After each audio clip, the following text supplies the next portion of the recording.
Hi, I'm Ralph Preston, and here we are again, Tuesday morning at 11 o'clock, having another Stroke Buddies Stroke Survivor Support Group meeting.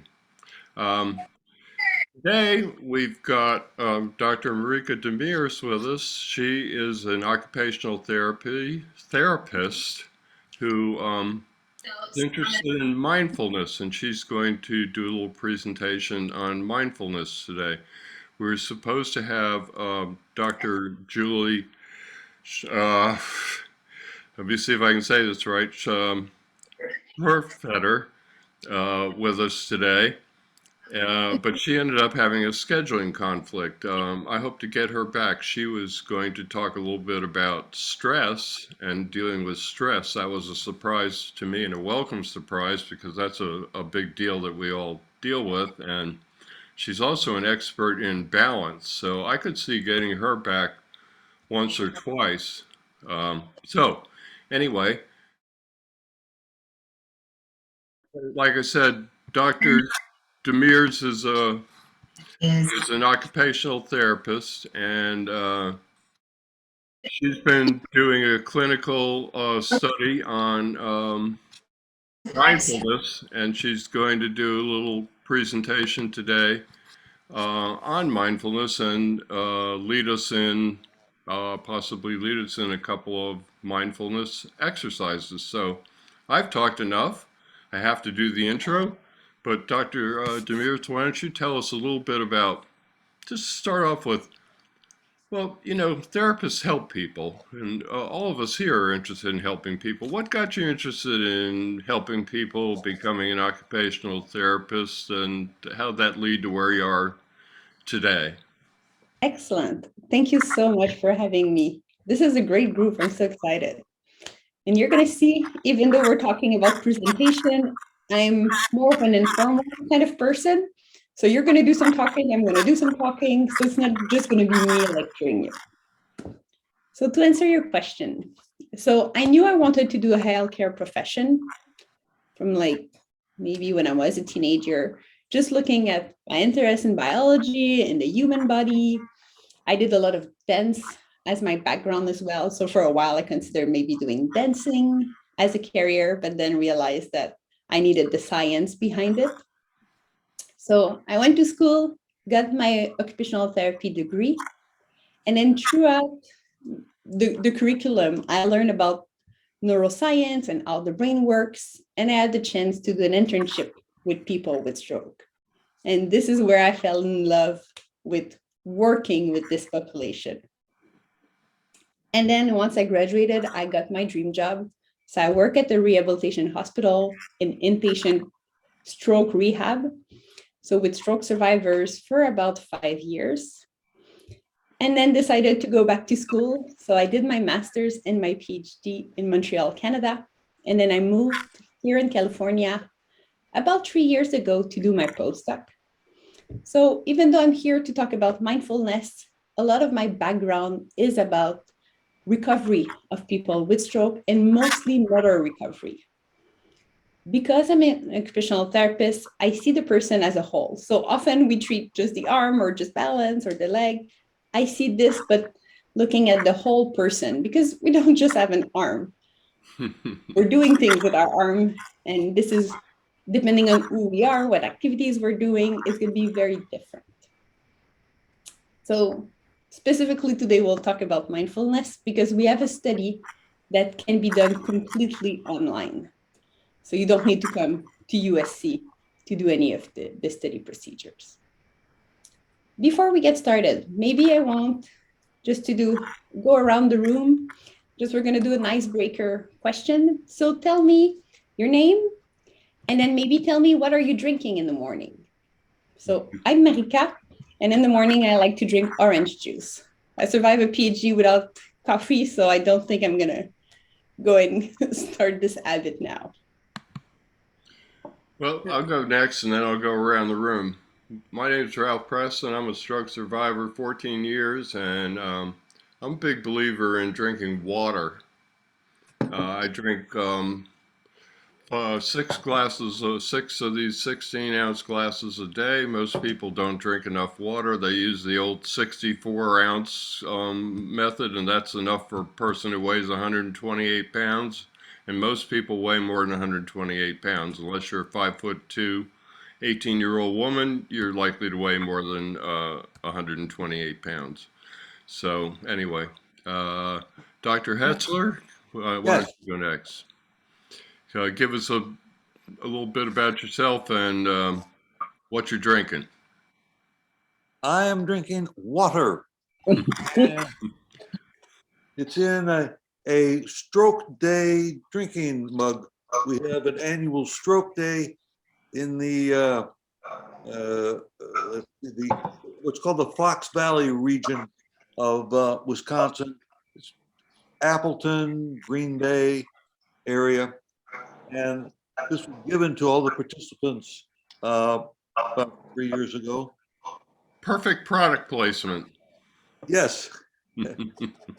Anyway, I've now retired. I was a professor of psychology and neuroscience at Lawrence University in Appleton.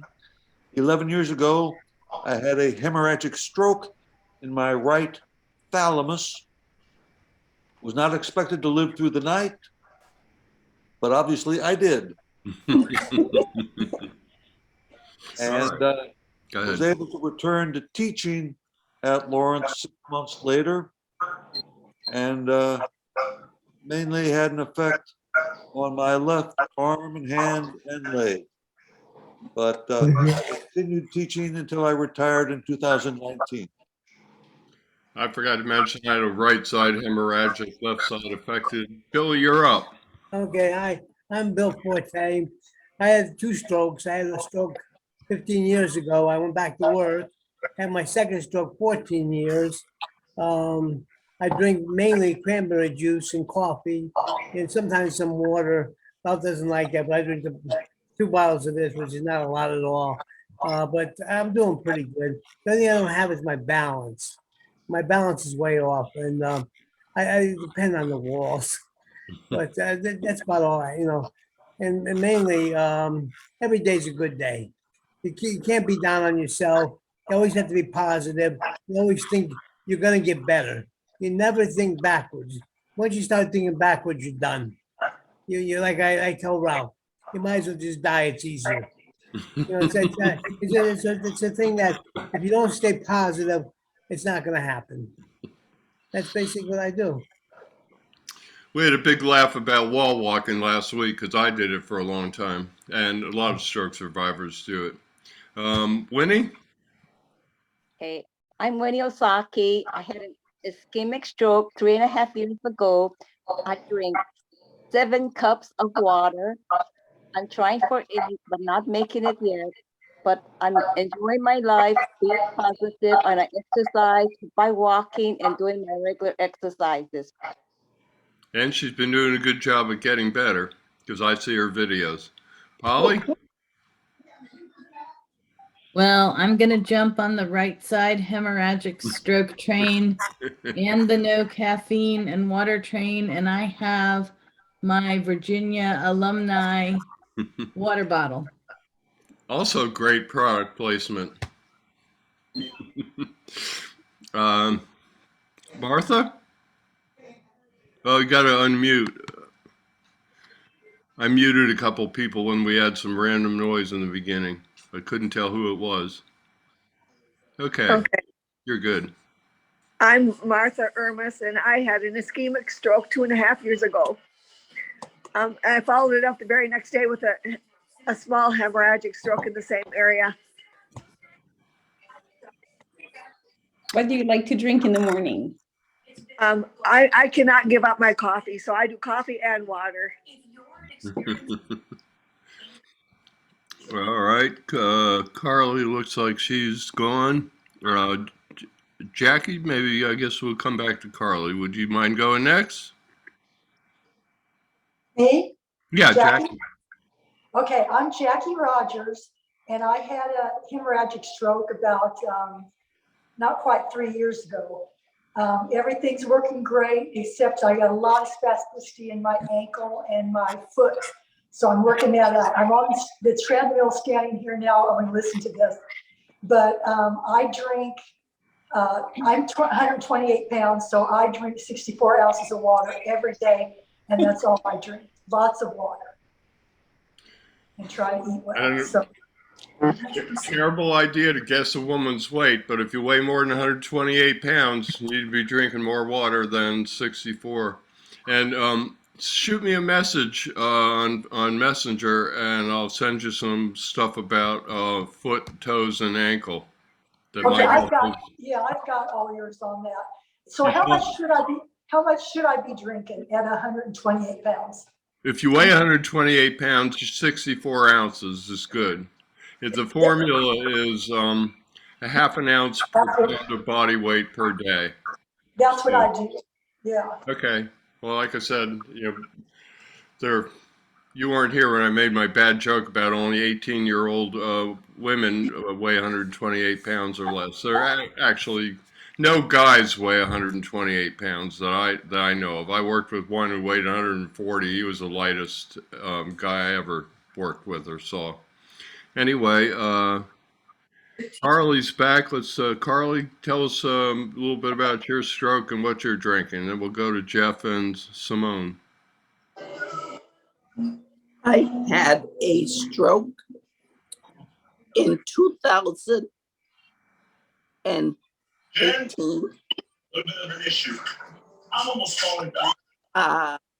It's unknown, so they say. And I drink water. Right now, I am drinking water out of my granddaughter's cup. But I am from water believer. I have it on my watch to remind me. Good idea. Also a healthy cook. I love the kitchen. That didn't change. Well, thank you for participating in our nutrition group. You're a welcome addition. Okay, so we got Jeff and Simone left. Now we'll get back to it. Jeff, why don't you go next? My name is Jeff Hammock, and I had an ischemic stroke November 11th, 2017. You're over here jumping on a trampoline. I got the pony wall finished. Want to come take a look at it? Jeff, what are you drinking in the morning? Lots and lots of water all day. My stroke was fairly devastating. It's shaped like a pyramid. If you cut off the top of the pyramid, it's 5 to 8 centimeters wide, and the base of the pyramid is the base of my whole skull. It was a devastating stroke. I can only see about 25% of what I did see, and my left arm and left leg are almost completely paralyzed. Not quite, though. I am walking in a stand-up walker. Keep at it. Pardon me? I just said keep at it. I will. I started my second round of physical therapy only recently and have already made progress. My left humerus is dislocated, but I'm doing therapy to re-engage that also. All right, we got Simone left. Simone, are you there? Yeah. You want to tell us a little bit about your stroke and what you're drinking? I'm hard to understand.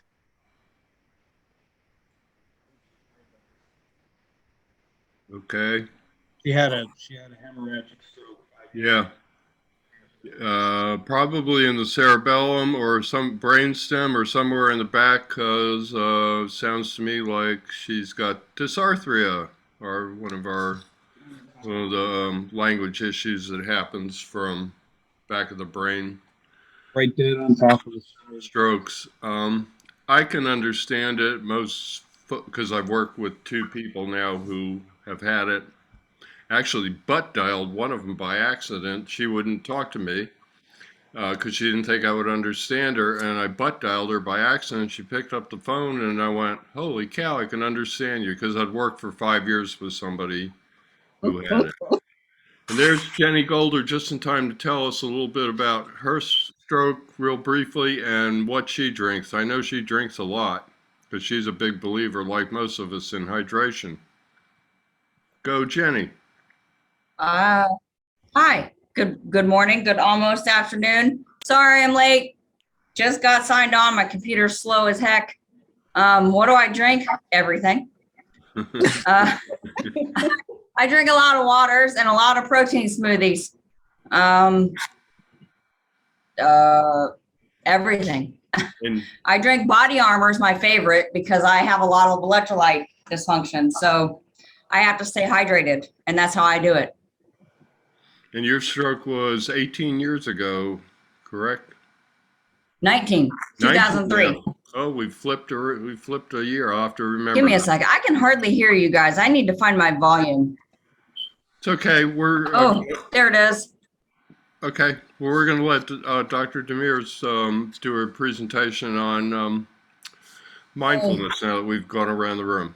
So Excellent. Take it away. Ralph, could you allow me to share my screen? I've prepared a presentation. Yeah, okay. Hang on a sec. Share a screen. In the meantime, I'll just tell you how I got involved into mindfulness. So this project is a collaboration between the University of Southern California and Harvard University. And we're collaborating with a team of researchers at Harvard, including Ellen Langer. So it's the Department of Psychology over there who approached us because we're doing stroke rehabilitation and they have the expertise with mindfulness. So we thought it would be a good joint effort.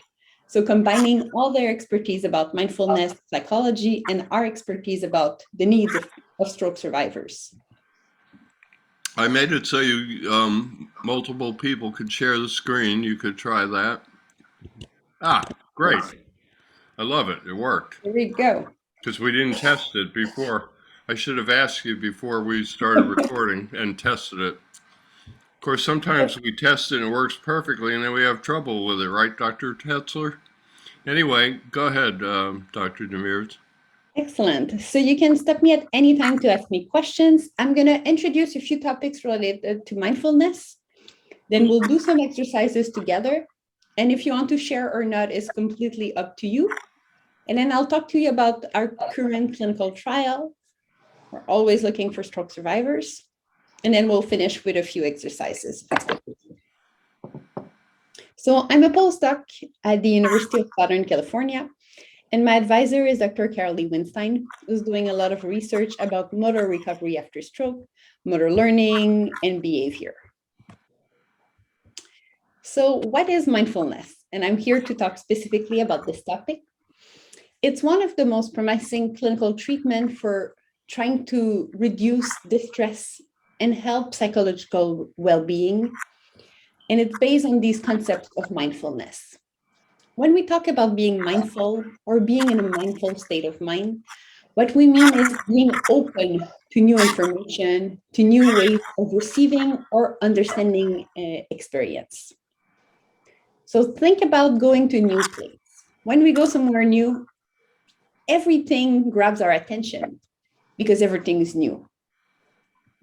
This engagement that we feel is what we call being mindful. And this feeling applies to other events in our everyday life. Mindfulness is multifaceted, and there's multiple definitions of mindfulness. Here, I'm just going to talk about a non-meditative approach of mindfulness that was developed by Dr. Ellen Langer. So when mindful, we're really actively present and we're sensitive to the context. So what is our current situation and what our view of the situation and how might others view it? So often we talk about mindfulness, which is that mental state that includes awareness, flexibility, openness, and creativity. On the other side, when we talk about mindlessness, is often, for example, you're driving to some place or you're being driven somewhere and you don't even notice like the road passing by, and you just realize, oh, I'm already there. So during this span of time, you're completely mindless and you didn't experience what was going on around you. So without that curiosity and engagement, our emotions often shut down and we become just creature of habits in both mind and body. So we're going to try to think about how these concepts can be applied to your experience. Because I'm a researcher, let me present you some data about research on mindfulness. So it is based on 40 years of research. And some of the background of how this approach came to exist is the power of mindset on health and well-being. You can click on this New York Times articles if you want to read more, but one of the study by Dr. Ellen Langer was that they placed people in an hotel and everything was decorated like 20 years prior to. There are no mirrors in any of the hotel rooms. The cars, the music, the food was all, and I think the study was maybe 90s or early 2000s. So they were recreating the mood of the 70s. 70s music, 70s food. People, like the staff were dressed like in the 70s fashion. And then just putting these people in an hotel room for a week, they saw that people were becoming more flexible, they show greater manual dexterity, and just they sat taller. Just changing their mindset about being 20 years younger actually had an impact on overall health and well-being.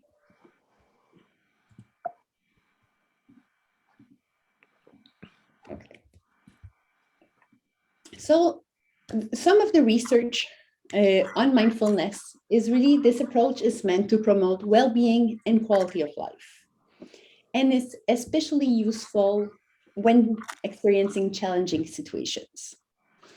What previous work has been shown is that mindfulness can have positive results for people with chronic illnesses and their loved ones, either to help reduce anxiety and depression, increase quality of life, and then positively influence, encourages changes in physical symptoms. So when this was done, and the study started about in 2019, there was nothing done on this approach to mindfulness for stroke survivors. There's other type of mindfulness that has been used for stroke, but this simple approach of just shifting your mindset hasn't been fully tested. So we collaborated with a team from Harvard University to develop this mindfulness program. So it was tailored for stroke survivors and their caregivers, and it's done entirely online. And we adapted the program from a program done in people with ALS and multiple sclerosis. Clearly, both neurological disorders, but slightly different. So we work with stroke survivors and stroke experts to tweak the program to make it more relevant for stroke survivors and people and their loved ones. So I often hear that, when people think about mindfulness, they think about meditation. Meditation is one way to improve mindfulness, but it's not necessarily the most efficient way or even the easiest. So often it is challenging for people with stroke to perform meditation, and often people are just not getting the gist of it. So there's ways of doing simple cognitive exercises to shift your mindset and potentially add this health benefits. So let's be concrete and let's do an exercises. Okay, think about some of the earliest challenges that you experienced after your stroke initially. And a lot of you had stroke like 13, 18, 19 years ago. Some had more recent stroke, but think about where you were a long time ago. Think at how these challenges changed over time. I know your first thought is likely going to be on your own feelings, like the fear that you experienced initially when you had your stroke, but I encourage you to reflect further on that answer. And then if you want to share, I'm going to let you 2 minutes just to think about it. So think of the earliest changes you experienced after your stroke and how any of these have changed over time. And then if some of you are willing to share, then I'll open the floor to allow you to just discuss. Anybody? After my stroke, although my body was affected, my brain was not. And my brain spent a lot of time just racing all over the place. But using the Calm app, I learned how to calm my brain.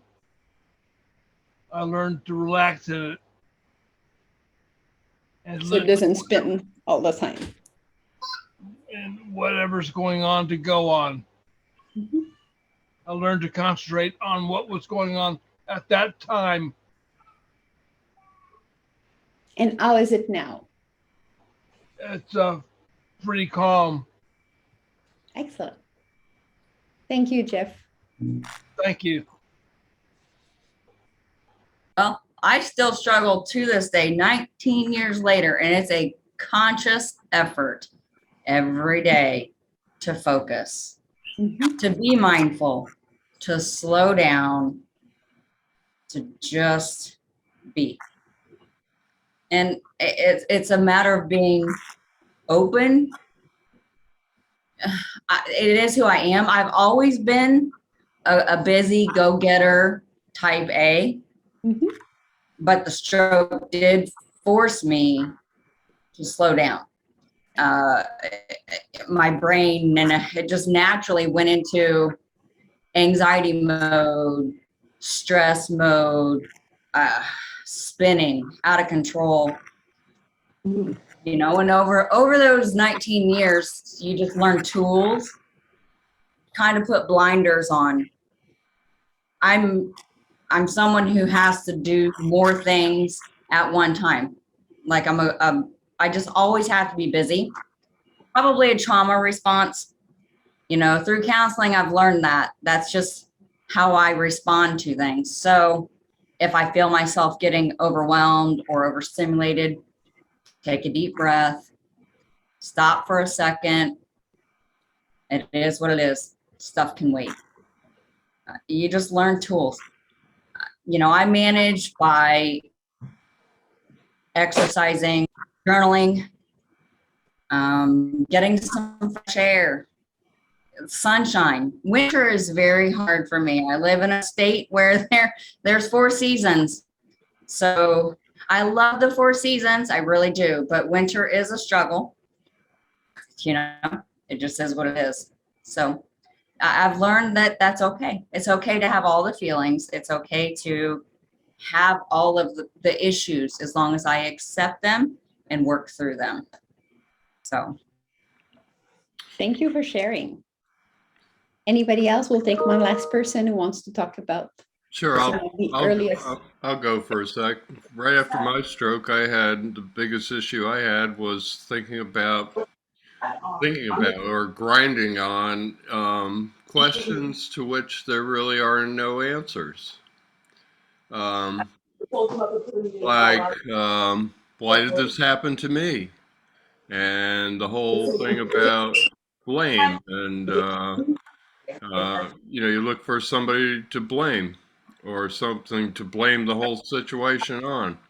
And I luckily got over that by basically, I reached a point where I realized I was just grinding.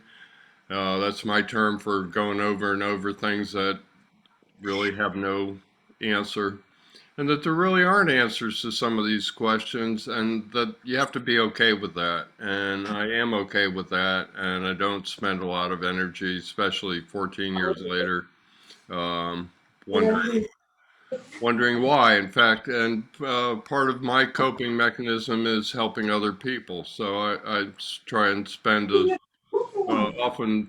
I'm trying to help somebody over that same hump as opposed to revisiting it myself. Excellent. Thank you for sharing, everyone. So let me talk about the current study. And we're looking for for stroke survivors. So this is my plug over here. So we're doing this mindfulness after stroke study where we're looking at both people with stroke and or their loved ones who are often taking the role of caregivers. So the study is done and can be done entirely online. And what we're asking people to do is to participate, and then we're almost flipping a coin. So you have a chance to either be in the mindfulness group or the waitlist group. So what does it mean is that people who are assigned to the mindfulness groups are going to meet with us 3 times. So we're going to do 3 evaluation sessions. So the first time we just meet, I tell you about the overview of the program. We fill out a few surveys about your health and well-being. And then we introduce you to the mindfulness program, how to navigate the platform, how to get to the exercises. And then you have 3 weeks of exercises to do. So every day you have short, and it's often 10 to 15 minutes, but short exercises to do. And we're introducing new topics, some education about mindfulness as well. And then after the end of the program, the 3 weeks, we do an interview to learn about what you like, what you disliked about the program. Did you perceive it had any benefit for you? And we repeat those surveys we did earlier. And then a month later, we do the last round of surveys. For people who are assigned to the waitlist group, they're also going to get the exact same thing, but they just have to wait 2 months in order to get it. So this is our way to compare what is the impact of time. So people waiting to get the intervention versus people who are getting the mindfulness group. So at the moment, I cannot make promise on what are the potential benefits of the program. We're hoping it's going to help your overall well-being, maybe improve your sleep quality, maybe decrease your stress and anxiety levels. But we're really trying to find out what it is. So in the past, we did a pilot study. So this was done in 2020 and a little bit of 2021, where we had 11 stroke survivors and 3 caregivers who took part in the study. So people were highly satisfied in this program, which was offered entirely online during the global pandemic. However, initially people had a hard time with the website we used, and it was not perceived as user-friendly. So we did make some changes, a lot of changes to make it easier to navigate. While for this group, we didn't see any changes in their well-being on the clinical tests that we did. People spontaneously perceived many benefits of the program, such as better understanding of what is mindfulness and changing their mindset. So based on their feedback, we made great changes to the content to make it more relevant and improve the website accessibility. So to give you a little portion of what someone said, overall, it was very beneficial to me. Mindfulness was kind of like shifting your viewpoint just a little bit, and that little bit was helpful. So before I sign on, Dr. Hessler had a question for me regarding mindfulness for pain for people with stroke. Would you like to ask the question again, so then I can formally answer it? Yes, I was wondering about mindfulness for the treatment of post-stroke pain, which I believe was initially called thalamic pain syndrome, since it seemed to be caused by damage to the thalamus. I had a stroke in the thalamus, and luckily I never had that pain syndrome. But now it can be, we know it can be caused by other areas. And basically, let's say you have a stroke in the left hemisphere, then on the right side of your body, a simple touch may be viewed as a burning sensation and intolerable pain. And it's my understanding that there are no medications that treat it, but mindfulness is successful. If you could comment on that, I would appreciate it. Yes. So we also call it complex regional pain syndrome.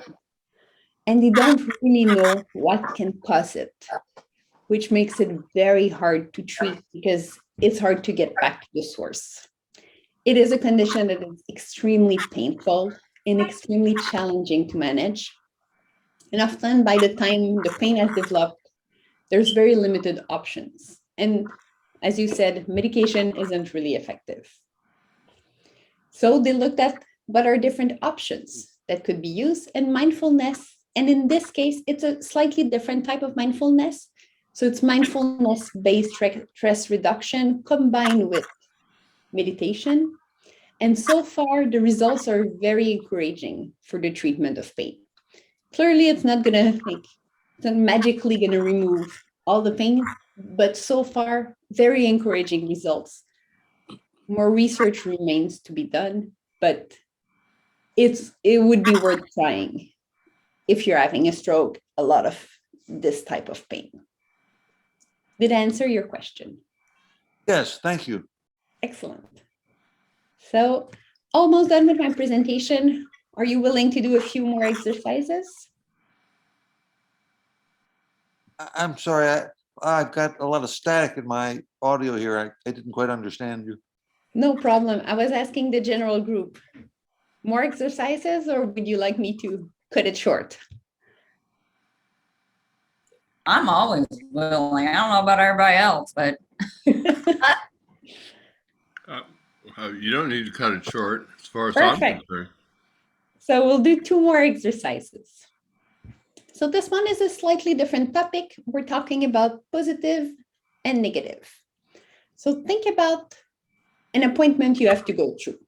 Hairdresser, maybe doctor, so you're late for your appointment.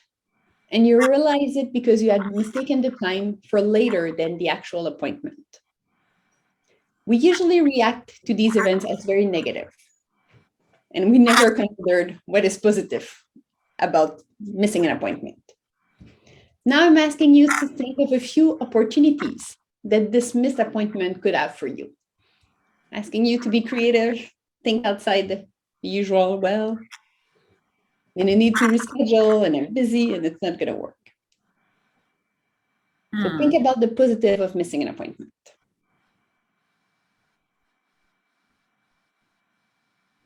More time to yourself. yeah. Yep, that's Just- a great way. Yeah, I mean, if you've missed the appointment, you might as well do something fun. Love it. If you're late to an appointment, they're going to cancel you. So make it a fun day. Yes. Someone else had found another way it could have being something positive for you. I'm the polar opposite. I always show up 24 hours early because I forgot the day. Good one, Jenny. Jeez. I always considered them extremely important, both doctors and therapy. So I don't recall missing any or being any late for any. I have timing anxiety, so hence the 24 hours early. I tend to be early for appointments. I've shown up twice in the last 6 months to appointments the day before. Damn it. Just to be sure. Yeah. Oops. I think part of mine was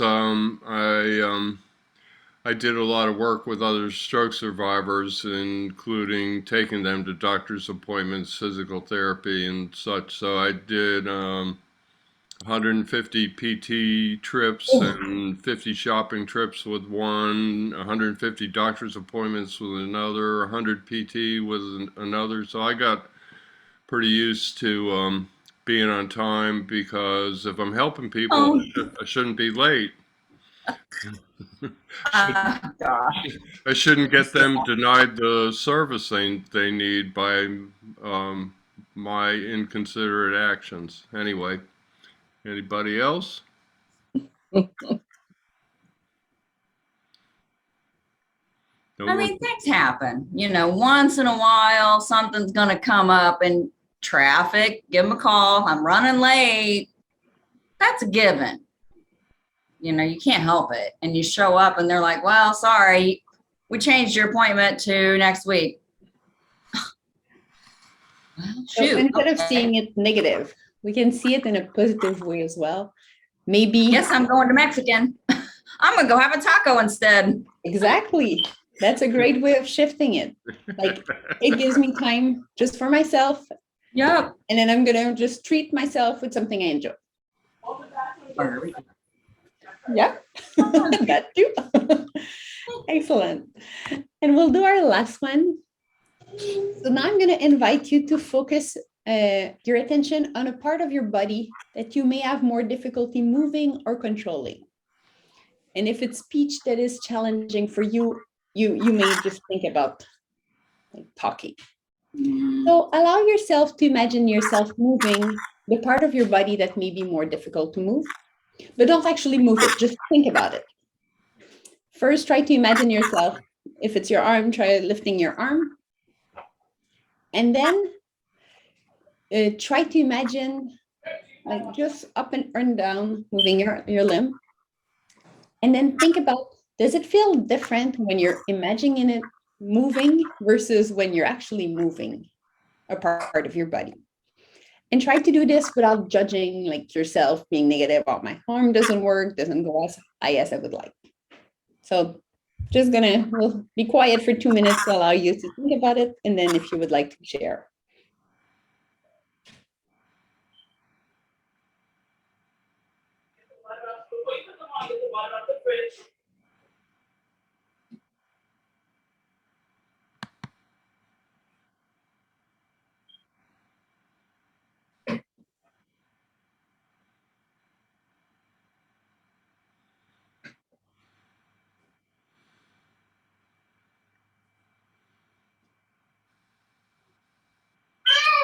Anybody would like to share the difference between imagining moving versus actually moving?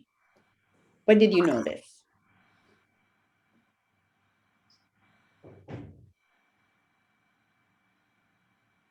I don't really struggle with the physical. Yeah. So I can't really share to that. So I could share if I don't have the pain. I can definitely visualize being pain-free once in a while. That would be lovely. But so when you're imagining it, you have more like variability in your movement than when you're actually moving because of the pain? You know what? I just ignore the pain. So I don't struggle in any way, shape, or form with the pain other than it makes me very angry. So I just ignore it and function with it. Good days and bad days. If I have a bad day and I need to take a break, I take a break. It's been 19 years. You know, learn to live with it. And I have an extremely high pain tolerance. So I am that thalamic pain patient. And it's had every name under the sun in these past 19 years. So they're still trying to figure it out, this one. Yeah, the brain's an amazing thing. So, but you know, and I try and make it positive. I don't like to complain about it. I don't like to use it as an excuse. I don't even like to use my stroke as, you know, oh, my stroke is why. I don't like it. You know, I'm me. I was 26 when I had my stroke, and I live a regular everyday life. So I like to, it affected me more mentally and emotionally and things like that. So I like to try and help others see it that way, the attention to the positive side of things. And I did start out very physically affected where I was paralyzed, but it's fine. I made it past that. So I don't know. I don't have any of those physical things today. So attention to not having pain days, that'd be lovely, but you know, it's fine. Someone else with actual maybe difficulty walking or difficulty moving their arms or like just saying the words you want? I can't move my left arm or left fingers. Can't move my left leg too much. So what was the difference between imagining yourself like fully moving your arm or your leg versus you actually trying to move your end? Imagination. Yeah, but what was the difference between these two? Not sure. It's okay. No judgment here. I notice a lot of people in the groups have dreams that they can move again. There was one yesterday, a post about it. It's typical post that comes up regularly. Last night I was dreaming and I could run and do everything like I used to. Anybody else have this happen? And of course, I've dreamt all kinds of people jump onto that post. Because a lot of people experience this. Maybe it's a desire to get back to that person that existed before their stroke that they actually are never going to get back to, but they dream about. I have a question. I don't know if it's off topic or not unless I ask it, so maybe I'll ask it. I have dreamt. I'm a big believer in mental practice or mental imagery. I use it in my own recovery. I actually didn't know that they were scientific principles until Dr. Hetzler gave his first presentation to us on neuroplasticity. And so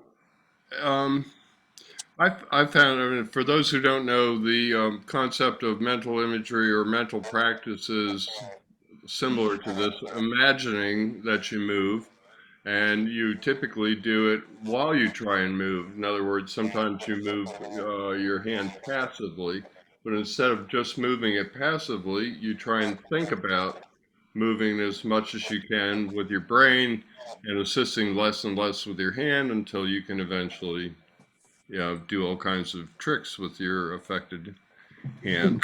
Yeah, very, very good, Ralph, because mental imagery or imagining that you're doing something activates the same parts of the brain that are activated when you actually do it. So mental imagery will help you because it will help increase the size of that brain area that's controlling the hand or the foot or whatever it is you're imagining yourself using. And it's the same thing athletes are using when they're preparing for a jump at the Olympic Games. They also do mental imagery. And for people with stroke, there's good evidence that it is a good treatment option for improving your arm, for improving your leg. Well, and another thing, I came on when I had to start over.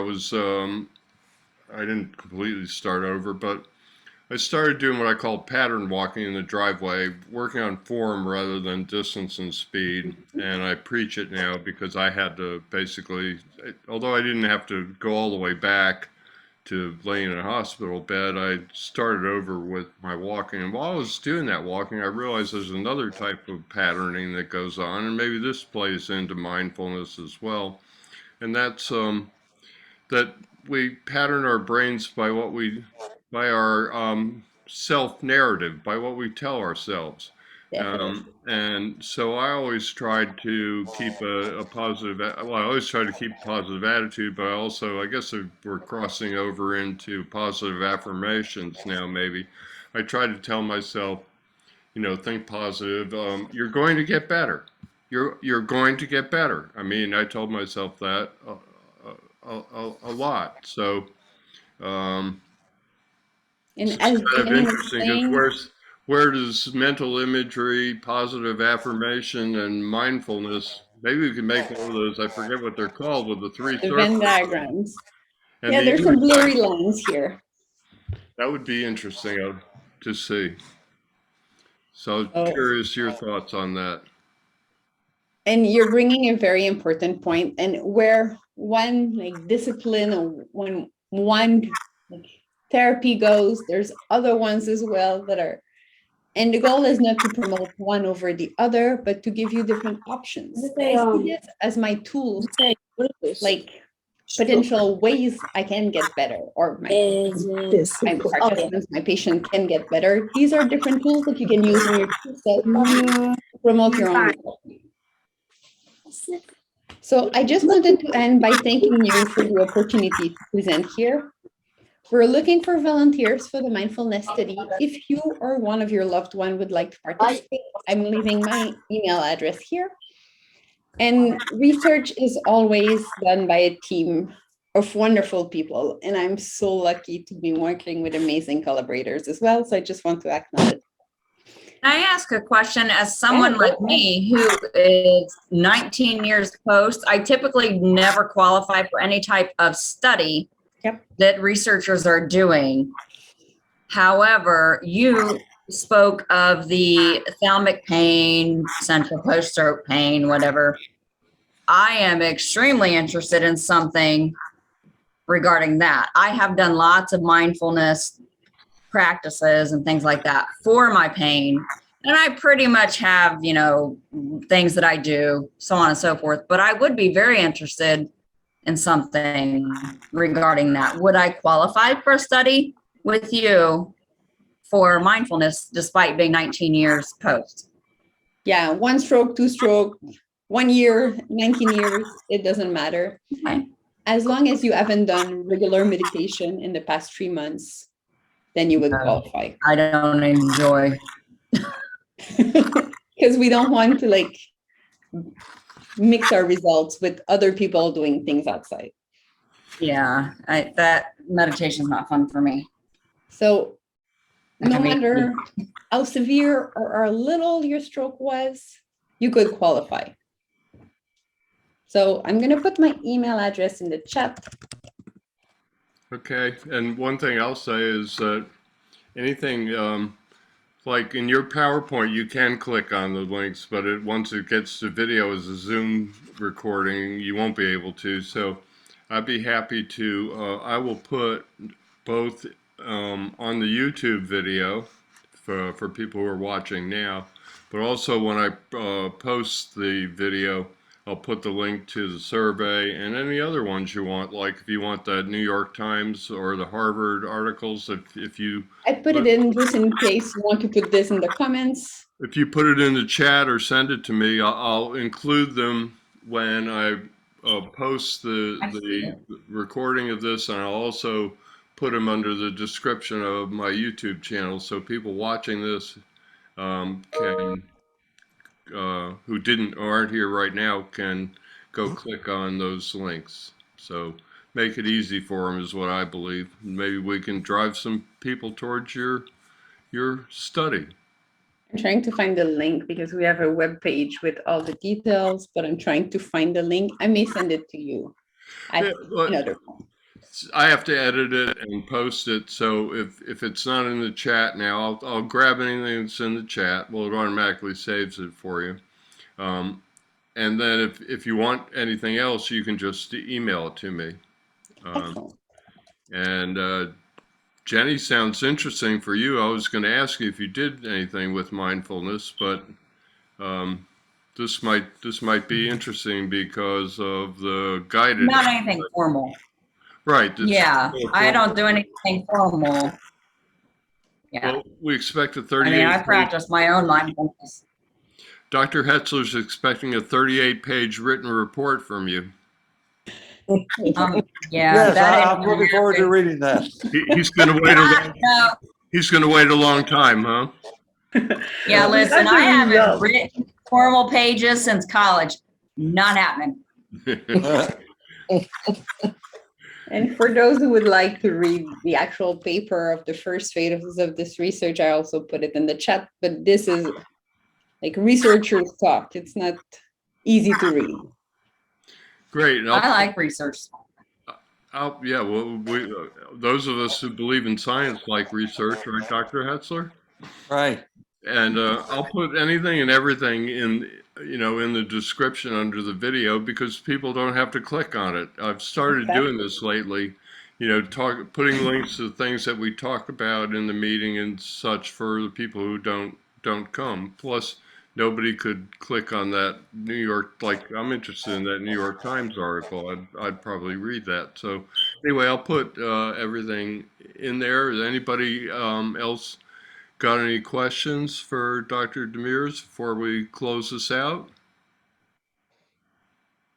It was lovely to meet all of you. A huge thank you. Well, no, Thank you. Thank you for your presentation. It's my time to thank you for appearing. We appreciate it. What we're trying to do is bring useful knowledge to people going through this recovery process. And Jackie just keeps on walking on that treadmill. I see. I thought that's what she was doing. I mean, I am in my gym too, so. I did 30 TheraBand sit-to stands for my glutes in Michelle's meeting last week, and then I thought, is that rude or not? So who knows? What's the okay? Jenny's getting out some I therapy. was working my arms a minute ago.